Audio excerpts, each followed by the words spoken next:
Kishanganj town थाना क्षेत्र के पथलवा गांव में रिश्तों का कत्ल हुआ है। पुलिस ने मृतक रुखसार बेगम की हत्या की गुत्थी 5 दिनों के भीतर ही सुलझा दी। जहां देवर ही भाभी का हत्यारा निकला। आशिक के साथ भाभी के प्रेम संबंधों का पता चलते ही देवर ने तेज धारदार हथियार से गला रेत कर भाभी रुखसार बेगम को मौत के घाट उतार दिया। बाद में साक्ष्य छुपाने के लिए शव को बंगाल बिहार सीमा पर फेंक दिया था। घटना 15 मार्च की है। मृतका के पति दिल्ली मजदूरी करने गया हुआ था। दिनांक 15/3/2022 को सुबह में अहमद हुसैन जो महलबाड़ी के रहने वाले हैं उनके द्वारा सूचित किया गया कि ससुराल पक्ष के द्वारा उनकी बहन की हत्या करके शव को जो है पतलवा रोड है जो किशनगंज थाना अंतर्गत ही पड़ता है, वहाँ पे फेंका गया है या रखा गया है। तो इसकी सूचना मिलने के बाद थानाध्यक्ष किशनगंज के द्वारा, चूँकि ये किशनगंज थाना क्षेत्र का एरिया है, तो किशनगंज थानाध्यक्ष के द्वारा इसकी सूचना वरीय पदाधिकारी को देते हुए ये जो घटनास्थल बताई गई है जहाँ से मतलब शव बरामद हुआ था हमें, वहाँ पे ये प्रस्थान किए। सूचना जो वरीय पदाधिकारी उन्हें दे दिए। उसके बाद जब वहाँ पे गए तो वहाँ से इन्होंने शव को बरामद किया और जो भी उससे अग्रिम प्रक्रिया थी उसके लिए उन्होंने आगे की कार्रवाई शुरू की। उसके पश्चात पुलिस अधीक्षक महोदय किशनगंज के द्वारा मामले की गंभीरता को देखते हुए एक एसआईटी टीम का गठन किया गया, जिसका नेतृत्व अनुमंडल पुलिस पदाधिकारी किशनगंज के द्वारा किया गया, जिसमें थानाध्यक्ष किशनगंज एवं अन्य जो है सब इंस्पेक्टर एवं पुलिस के कांस्टेबल्स थे, जो कि सभी मिलकर इसकी गंभीरता को देखते हुए त्वरित रूप से इसमें कार्रवाई शुरू किए। उसके बाद इन्होंने जो भी आसूचना संकलन हो सकता था, जहां से भी इस बारे में जानकारी मिल सकती थी, इन सभी बिंदुओं को जांच करते हुए तथा तकनीकी सहायता को प्राप्त करते हुए 20/3 को अर्थात कल शाम में इन्हें जो है गिरफ्तार किया।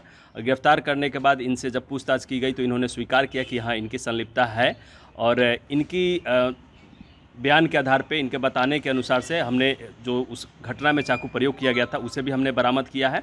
इसके साथ साथ इसमें जो पीड़िता थी जिनकी मृत्यु हो चुकी है, उनका मोबाइल फ़ोन और ज्वेलरी भी हमने बरामद किया है और अन्य जो भी अभियुक्त हैं इसमें शामिल हैं, उन सभी के लिए भी हम लोग निरंतर कार्रवाई कर रहे हैं और जल्द ही उन सभी को भी हम लोग गिरफ्तार कर लेंगे। आखिर क्या कारण था सर?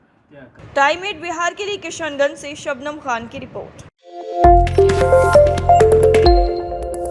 किशनगंज टाउन थाना क्षेत्र के पथलवा गांव में रिश्तों का कत्ल हुआ है। पुलिस ने मृतक रुखसार बेगम की हत्या की गुत्थी 5 दिनों के भीतर ही सुलझा दी। जहां देवर ही भाभी का हत्यारा निकला। आशिक के साथ भाभी के प्रेम संबंधों का पता चलते ही देवर ने तेज धारदार हथियार से गला रेत कर भाभी रुखसार बेगम को मौत के घाट उतार दिया। बाद में साक्ष्य छुपाने के लिए शव को बंगाल बिहार सीमा पर फेंक दिया था। घटना 15 मार्च की है। मृतका के पति दिल्ली मजदूरी करने गया हुआ था।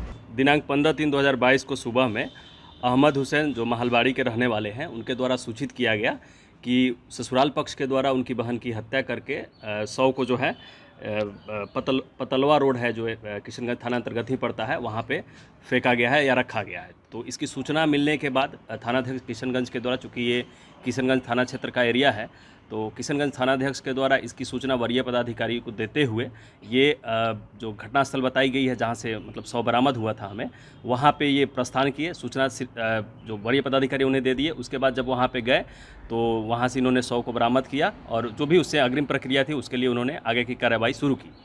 उसके पश्चात पुलिस अधीक्षक महोदय किशनगंज के द्वारा मामले की गंभीरता को देखते हुए एक एसआईटी टीम का गठन किया गया, जिसका नेतृत्व अनुमंडल पुलिस पदाधिकारी किशनगंज के द्वारा किया गया, जिसमें थानाध्यक्ष किशनगंज एवं अन्य जो है सब इंस्पेक्टर एवं पुलिस के कांस्टेबल्स थे, जो कि सभी मिलकर इसकी गंभीरता को देखते हुए त्वरित रूप से इसमें कार्रवाई शुरू किए। उसके बाद इन्होंने जो भी आसूचना संकलन हो सकता था, जहां से भी इस बारे में जानकारी मिल सकती थी, इन सभी बिंदुओं को जांच करते हुए तथा तकनीकी सहायता को प्राप्त करते हुए 20/3 को अर्थात कल शाम में इन्हें जो है गिरफ्तार किया।